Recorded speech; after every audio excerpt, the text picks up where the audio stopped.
وہ مفتی جو کہہ رہے ہیں سلفن خلفن، کسی نے یہ بات نہیں کی.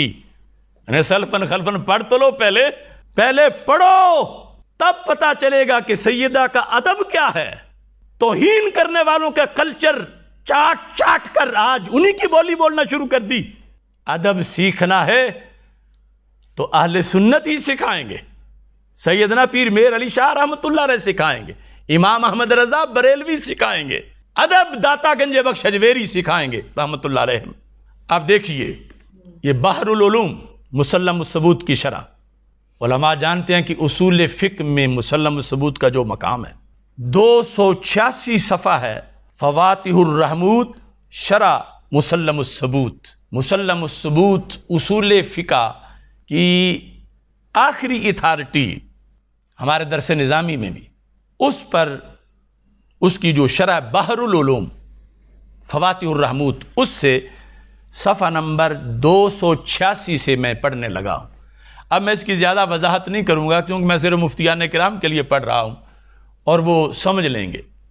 وَأَهْلُ الْبَيْتِ رضی اللہ تعالی عنہم كَسَائِرِ الْمُجْتَہِدِينَ يَجُوزُ عَلَيْهِمُ الْخَطَأُ فِي اجْتِہَادِهِمْ، کہ اہل بیت اطہار رضی اللہ تعالی عنہم کے لیے اجتہاد میں خطا جائز ہے. کسائر المجتہدین، جیسے باقی مجتہدین کے لیے احتمال ہے خطا کا. وہم یصیبون و یخطئون، تو ایسے ہی یہاں بھی اہل بیت اطہار علیہم الرضوان وہ بھی کبھی مصیب کبھی مخطی، یعنی اجتہاد کے لحاظ سے. یہاں صغیرہ کبیرہ گناہ والا معاملے نہیں بات ہو رہی، اجتہاد کے لحاظ سے. اور یہ باقاعدہ بحث معصومیت کی کرتے ہوئے روافض کا رد کر کے انہوں نے بات آگے شروع کی کہ روافض یہ کہتے ہیں کہ آل پاک کا کہنا بھی نبیوں کا کہنا ہے چونکہ ان کی طرح معصوم ہے. تو انہوں نے کہا نہیں، آل پاک معصوم نہیں، محفوظ ہیں.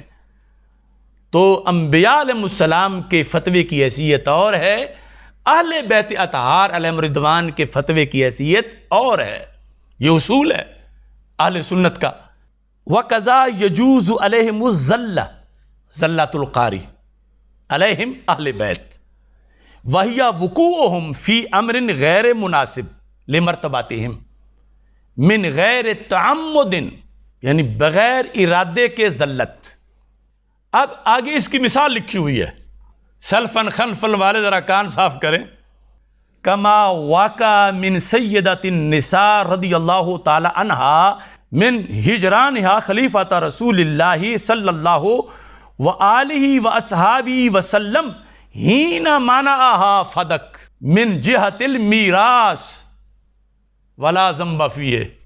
سلفن خلفن کہنے والو یہ تو ابھی درس نظامی ہے. درس نظامی میں اصول فقہ کے اندر اس ایتھنٹک اتھارٹی کے اندر یہ لکھا ہے کہ اہل بیت اطہار علیہم الرضوان کے لیے اجتہادی خطا جائز ہے.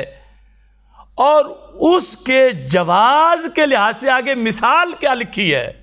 مثال جو ہے میں اس کا ترجمہ نہیں کرتا لیکن عبارت میں پھر پڑھ کے سنا دیتا ہوں. کما واقع من سیدۃ النساء رضی اللہ تعالی عنہا من ہجرانہا خلیفۃ رسول اللہ صلی اللہ علیہ وآلہ وصحبہ وسلم حین منعہا فدک من جہت المیراث. تو یہ مثال دے کر خطا اجتہادی کی. آگے کا ولا ذنب فیہ، خطا تو ہے مگر ذنب نہیں ہے. ولا ذنب فیہ، تو کیا اپنا سارا اصول دفن کرو گے روافض کی خوشنودی کے لیے؟ کیونکہ عظمت سیدہ تو وہ ہے جو جس جہت پر پیر صاحب بول رہے ہیں، اور سارا یہ اصول فقہ ہے. اب آگے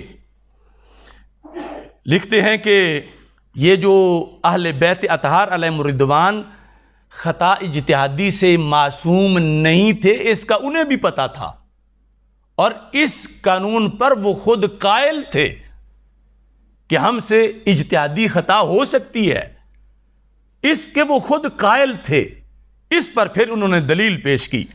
کہتے ہیں کہ وَيُفِيدُ أَيْضًا عِلْمًا ضروریًا بِأَنَّ أَهْلَ الْبَيْتِ رضی اللہ تعالیٰ عنہم أيضًا كانوا عالمین بعدم عصمت انفسہم من هذا الخطأ الاجتہادی، کہ خود اہل بیت اطہار کو بھی یہ پتہ تھا رضی اللہ تعالیٰ عنہم کہ خطا اجتہادی سے ہم معصوم نہیں ہیں، خطا اجتہادی ہم سے ہو سکتی ہے، اس کا انہیں خود بھی علم تھا۔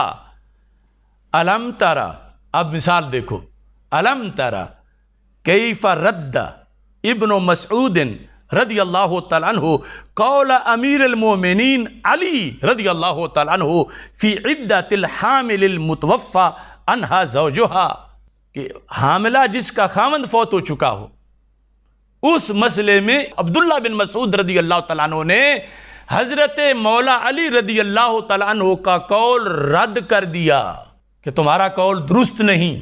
تو رد جب کیا تو حضرت مولا علی نے یہ نہیں کہا کہ ہم اہل بیت ہیں اور ہمارا قول رد نہیں ہوتا، خطا کا امکان ہی نہیں ہے۔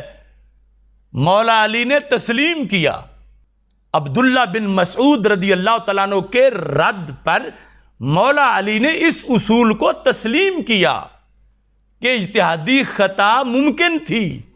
تو یہ تو ساری پہلے مثالیں دی گئی ہیں، اور اس میں نقص نام کی کروڑواں حصہ وہ بھی نہیں، یہ ان کی فضیلت ہے کہ اجتہاد میں خطا ایک نیکی اور ثواب اسے کہا گیا ہے۔ یہ سلفن خلفن کہیں جن کے کانوں کو پتہ ہی نہیں، تو یہ تو ساری مثالیں لکھی ہوئی ہیں، اور یہ اصول کا حصہ ہے۔ میں کوئی اخبار نہیں پڑھ رہا، میں درس نظامی کے نصاب کی اتھارٹی جو اصول میں وہ پڑھ کے بتا رہا ہوں، اور اس پر پھر آگے باقاعدہ آیات لکھ کر وہ کئی مثالیں دی کہ فلاں مسئلہ میں مولا علی رضی اللہ تعالیٰ عنہ سے فلاں سے ابھی نے یہ اختلاف کر کے ان کا قول رد کیا، تو انہوں نے یہ نہیں کہا کہ ہم اہل بیت کی تو خطا ہو ہی نہیں سکتی، تم میرا قول کیسے غلط ہو سکتا، بلکہ انہوں نے تسلیم کیا اس حقیقت کو کہ اجتہادی خطا کا امکان ہے اور وہ عیب نہیں، چونکہ غیر نبی ہیں اور ان کے لیے اجتہادی خطا عیب نہیں بلکہ باعث اجر و ثواب ہے۔ اس بنیاد پر وَلَمْ يُنْكِرْ امیر المومنین علی علیہم، یہ جس نے بھی ان کے مقابلے میں ان کا رد کیا تو مولا علی نے کسی پر انکار نہیں کیا کہ تم کون ہوتے ہو، ہم تو آل ہیں، آیت تطہیر ہمارے حق میں ہے اور تم ہمارا قول رد کر رہے ہو۔ نہیں، جس نے دلیل کی روشنی میں رد کیا، دلیل واضح تھی تو مولا علی نے تسلیم کیا اسے۔ اب فَقَدْ بَانَ لَكَ، او سننے والے تمہارے لیے ظاہر ہوا کیا، ان الاجماع القطعی الداخل فیہ اہل البیت، وہ اجماع امت کا جو قطعی ہے جس میں خود آل بھی شامل ہے، وہ اجماع کیا ہے؟ حاکمن، وہ اجماع حکم کر رہا ہے بِأَنَّ لَا عِصْمَةَ فِي أَهْلِ الْبَيْتِ بِمَعنَى عَدْمِ جَوَازِ الْخَطَاءِ الْاجْتِهَادِي مِنْهُمْ، یہ اجماعی عقیدہ ہے جس کو آج توہین کہہ رہے ہیں۔ اہل سنت کا وہ اجماعی عقیدہ جس اجماع میں اہل پاک خود پارلیمنٹ میں بیٹھی ہوئی ہے، اہل پاک کے مولا علی رضی اللہ تعالیٰ عنہ جس اجماع کا حصہ ہیں، وہ اجماع ہے کہ اہل بیت اطہار علیہم رضوان سے خطائے اجتہادی ممکن ہے، یہ اجماع ہے، لیکن ہے اہل حق کا، بھنگ والوں کا نہیں۔ تو اجماعی عقیدے کے خلاف توہین کے لفظ بولنے والے وہ ہوش کریں، شان سیدہ پاک کا خیال کریں، اور وہ جو امت 14 صدیوں سے جس پر قائم ہے اس کی طرف دیکھیں۔ اب یہاں پر یہ لکھ کے کہتے ہیں فاحفظ ہو، یہ بات یاد کر لو، پتہ تھا کہ بھول جانی ہے، لیکن ان کتابوں تک پہنچے گا کون؟ وہ کتوں اور ککڑوں کی لڑائیوں میں مصروف رہنے والے۔ میں نیک پاک پیروں شہزادوں، نیک پاک آل سادات، ان کے قدموں کی خاک کا بھی غلام ہوں، لیکن روافضی چرنوں میں چرنے والے اور پھر اہل سنت کے نظریات پر مست ہاتھیوں کی طرح چل کے روندنے والے، ان سے کہہ رہا ہوں تجھے کیا خبر کہ کیا ہے راہ و رسم شاہ بازی، وہ فریب خوردہ شاہی جو پلا ہو کرگسوں میں، اسے کیا خبر کہ کیا ہے راہ و رسم شاہ بازی۔ دھویں اور بھنگ کے اندر جا کر جنہوں نے صحبتیں حاصل کی ہوں، تجھے کیا خبر کہ کیا ہے راہ و رسم شاہ بازی۔ ان فضاؤں میں اڑنا یہ داتا گنج بخش اجویری کا کام ہے۔